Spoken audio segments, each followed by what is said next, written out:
In this video, I'll show you how to turn a normal ghost blog link into a tracked link with ClickMagick. That way, you can see how many clicks your link receives after someone clicks it. Let's get started. I'm using a WordPress demo page for the button in this example. The page I want to send people to is a ghost blog article.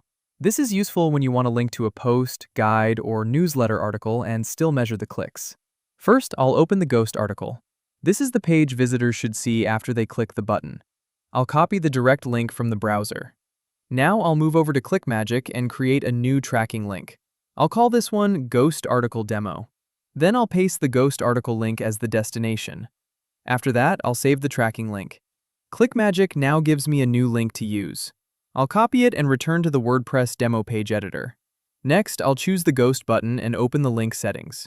I'll remove the old direct link and paste in the ClickMagick tracking link. The page design does not change. The button text stays the same. Only the link behind the button is different. Now I'll update the page and open the live version. I'll click the ghost button once for a quick test. The same ghost article opens, so the visitor experience is still correct. Now I'll go back to ClickMagick and refresh the report.